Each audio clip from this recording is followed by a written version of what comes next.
This module represents a bit of a departure from the previous modules.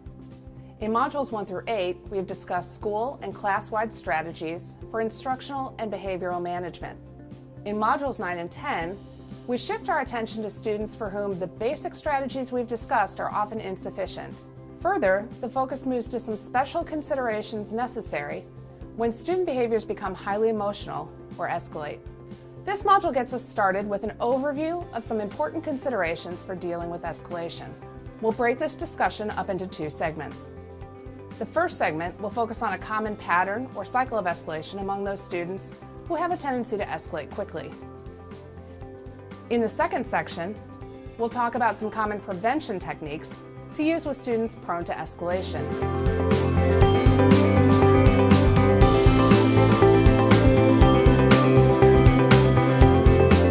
They're not processing consequences, or they're not, no matter how much. I've had kids that I've even had great relationships with, like they love me, they want to eat lunch with me, and they might have a stretch of a week of really doing well, but then all of a sudden they just snap and they just can't hold it together. And then the teacher is like, take care of that. Well, what type of incentives did you build in? And it's like, you don't understand, this kid, when he walks out of this school, the situation he's walking into, where his dad has been murdered, his mother's in prison, and he's living with his grandmother, who is watching 7 or 8 other kids, and she's actually not strong enough to actually contain their energy. And these kids have been betrayed by every adult they ever trusted, so they're leaning on each other for support. So it's like the blind leading the blind. And a lot of times the ones that are the most impacted as far as mentally or emotionally damaged are the ones that kids follow, because they're the boldest. Just because they have mental health issues doesn't mean that they're not highly intelligent or that they're not charismatic leaders. So with that being said, I've had gang leaders who could do algebra. It was I had a gang leader who was in AP. He could do algebra, but he had an ankle bracelet on, and he was a leader of a blood gang as an 8th grader. But the stuff that the trauma and the things that he went through in his life, the way he processes the future, the way he processes the information, or the way he responds, with all that trauma, it's hard to break through sometimes. Like for example, this responses that are just atypical, and responses that aren't proportionate to the context. Right? Yeah. So it seems irrational to me. It may be in response to, hey, how was your weekend, or what do you plan to do this weekend? Yeah. Why? You're not the boss of me. You don't tell me what to do. I don't have to answer if you don't want to. And so the default is anger and mixed in with some fear, and to a seemingly very benign question or benign interaction, and it just turns malignant as a default. There's perhaps nothing more emotionally draining in the life of a teacher or a student as losing control of one's emotions to the point that people become scared for their safety. Make no mistake, both teachers and students can escalate behavior, and neither ever results in a positive outcome. Clearly, some students enter the classroom with issues and concerns that we can't even begin to imagine. And these students are more likely to have both challenging and escalating behaviors. So for about a week, my car would either start or not start. Something with the battery, didn't know what it was. I went and got it tested. They said it's not your battery. I couldn't figure it out. And it was on my mind every day, all day. I would literally go out during lunch and see if my car was gonna start, and then I'd get a buddy to jump me or whatever, give me a jump. So, not jump, give me a jump. So anyway, it was stressful. It was causing all this anxiety and stuff, and it hit me one day, and I thought, every time you jump your car, it's gonna start. It takes 5 extra minutes. It's really not that big of a deal. You're gonna get a battery this weekend. It's not a big deal. Just imagine that feeling. And, I thought about it all day, and I couldn't focus on things I was supposed to do. And then imagine that times 100 from our kids. That would be the least of their worries. That would be great if that was wrong with the one car in their home that they have amongst 4 siblings, and you know what I mean. So it's all the things in their lives, and I want them to sit down and learn about, the Louisiana Purchase today. It's like you have to understand that not only is there a wall, but there's also all that anxiety and stress constantly. I think that when I think trauma, I'm thinking these defiant kids. And it might be a silent defiance. I'm not going to do any work today. I'm not going to follow directions. I'm going to walk on the wrong side of the hallway on purpose. Or it could be a very external defiance. But when an expectation is placed upon a kid that has been through a lot of trauma, we as teachers are working on a very metaphysical level of, I'm asking you to do something and now you're going to be compliant. Whereas kids that have been through trauma, they work on a very physical level. For the most part, we don't control what happens in our students' lives before they come to school. But we do have some control while we're with them.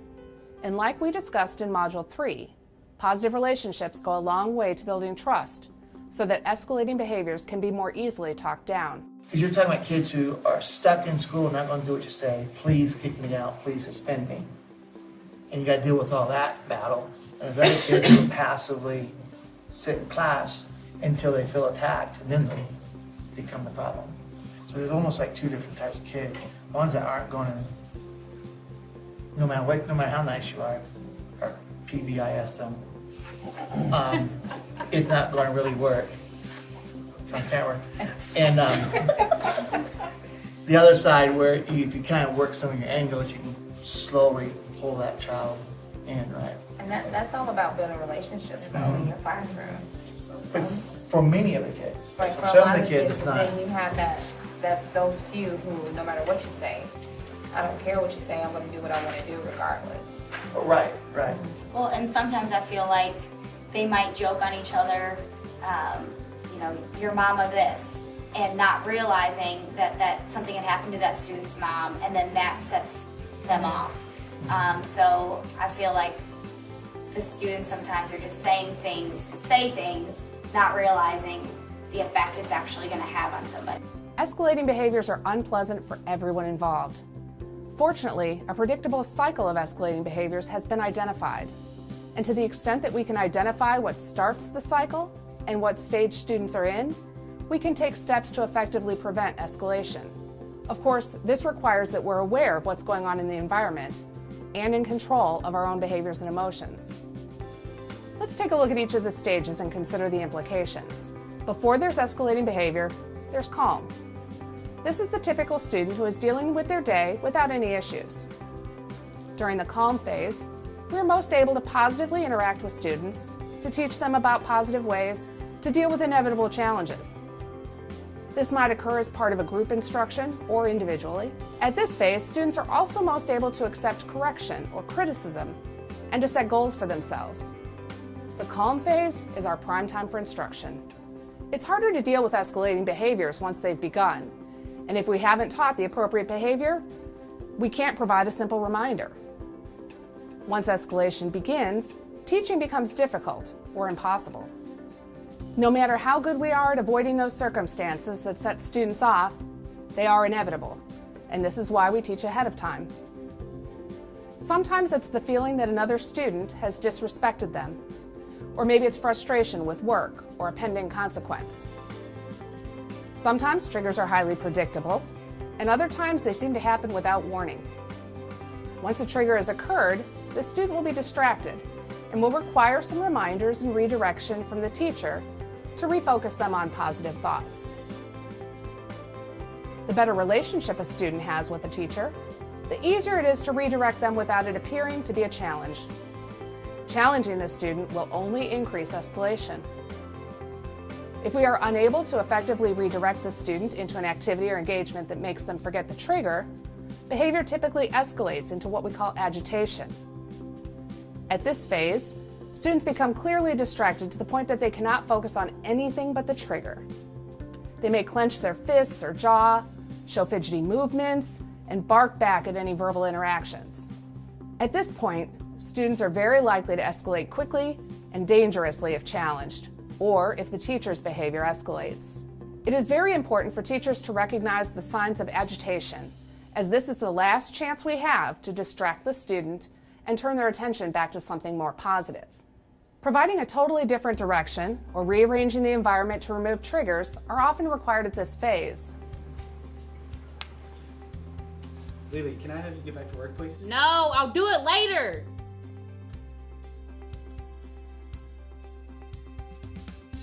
If agitation escalates to the acceleration stage, the student's behavior dramatically increases in frequency and intensity. This is where we see tantrums, threats, violence, and destructive behaviors, which may even be aimed inward with self-abuse. At this stage, the teacher's focus shifts from prevention of escalation to prevention of harm to the student and to others in the environment, moving students out of harm's way and continuing to provide clear, calm, and simple directions to the student is the best course of action.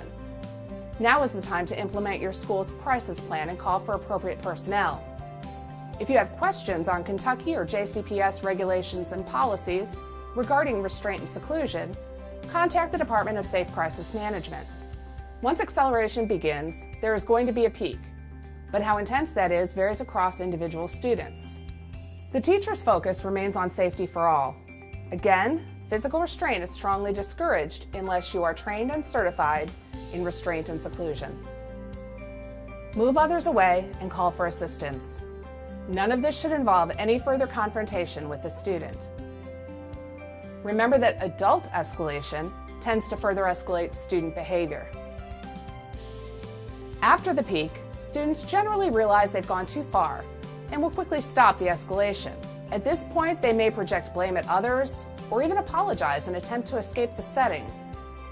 The teacher's role here is to maintain a very calm demeanor. Let the student know it's over and just leave them alone to de-escalate quietly. Any new directions or challenges to the student can promote a second acceleration and peak. Adults often find it difficult to allow students to have this time to de-escalate, but it's critically important to provide this time to get the student to recover control of his or her emotions so that they can successfully re-engage. That's the only time when talk of consequences or further instruction will be effective. After a sufficient cooling off period, the student may be ready to begin a transition back to the routine. Once the student has calmed, a good test of whether they are truly ready to move into the next phase is to ask them to do something very simple, maybe move to a new seat or pick up a nearby item. This should be done in an extremely calm and judgment-free manner. Any talk of consequences or other corrections may re-escalate behavior. Lily, is there any chance I can get you to sit right here? Thank you. While some simple debriefing may be necessary if the student asks questions, it is best to save these discussions until after the student is fully back into the calm phase. Finally, the escalating episode has run its course, and the student is again calm, which affords the teacher an opportunity to fully debrief, including a discussion of what the trigger was, reteaching how the student could have better dealt with it, and what the consequence will be. Now that you've been exposed to the full cycle of escalating behaviors, get together with your team and discuss the following. Identify the student behaviors that trigger a response in you. Then reflect on how you may sometimes engage students in a way that increases their likelihood of escalation. Not that you do it on purpose, but we all have natural reactions to misbehavior that may not be productive when considering escalation. Next, discuss some personal experiences you've had where you felt like you could have handled the situation better.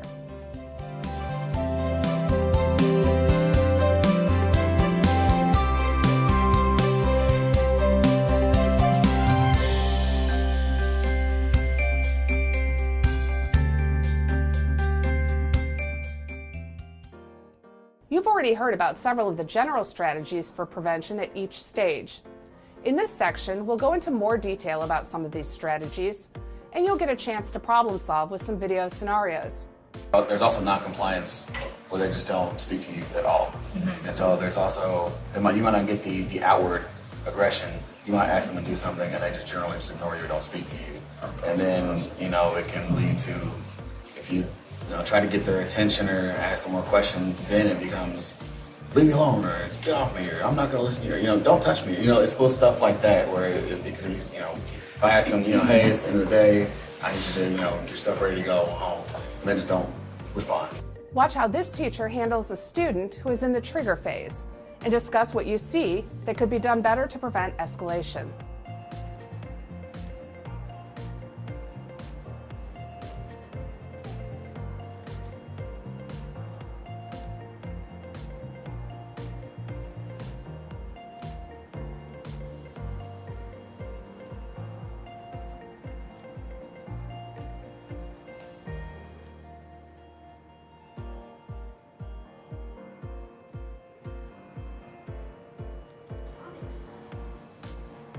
Alrighty guys, let's make sure that we keep working. We only have until 1:05 to complete this assignment. You're a jerk. Guys, let's make sure that we're finishing the work. We only have until 1:05 to complete this, okay? Discuss with your group what this teacher did wrong in responding to a student who has been obviously triggered, and what could have been done differently to stop this student's escalation. You probably noticed that the teacher did not actively attempt to distract the student once the trigger was obvious. This simply allowed the student to continue to focus on the trigger. Let's watch a better example of how the teacher can handle this trigger.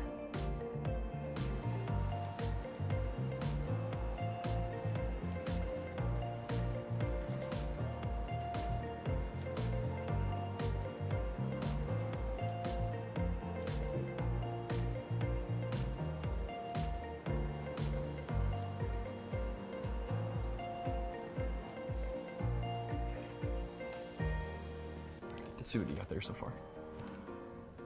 It's good work. Thank you. It's real good work. Make sure that you keep working on this so you can finish the assignment.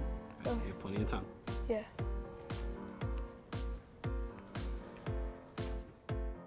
Now let's look at a student in the agitation phase. Notice the fidgeting, the clenches, the barking back. Watch how this teacher responds and discuss what you see that could be done better to prevent further escalation.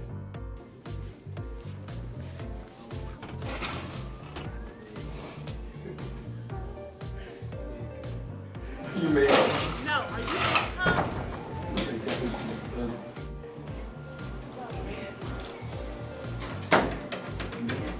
Are you mad? Okay, look, I don't want any of that this morning, Alicia. You need to get it together or you gotta go. No, not whatever. I'm serious. Pull it together. Shut up. Shut up. Hey. Discuss with your group what this teacher did wrong in responding to a student who is clearly agitated and what could have been done differently to stop this student's escalation. The teacher in this situation barked back at the student and continually challenged rather than redirecting. Let's look at a more effective strategy example for this student.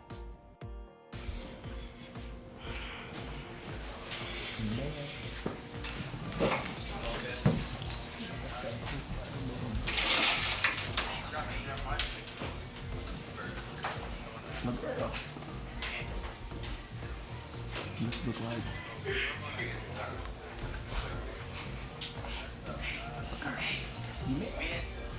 You know, your mama look like a turtle. Hey, Des, if you could get out your painting from last week, that would be great if I could see you on task. Morning, Alicia. Do you remember that painting you did last Friday with the awesome A's on it? If you could get that out and finish that last quadrant for me, I'd love to put it on my bulletin board. Okay, so go ahead and get set up. Thanks a bunch. Good job. Beautiful. Can't wait to see what you do with that one. Or just go for it. As with the trigger example, the teacher had to find a way to distract the student away from the trigger, but it's much harder at the agitation phase. The teacher resorted to a totally different set of directions to change up the circumstances and distract the student. Let's look at one more, this time with a student in the de-escalation phase. Watch how this teacher handles the situation with the student. Discuss what you see that could be done better to prevent re-escalation. All right, we're done. It's done. Let's go. You wasted enough of my time. We gotta do it now. Let's go. I'm not making anything up. Let's go. You wasted my class. I'm done with you. Let's go.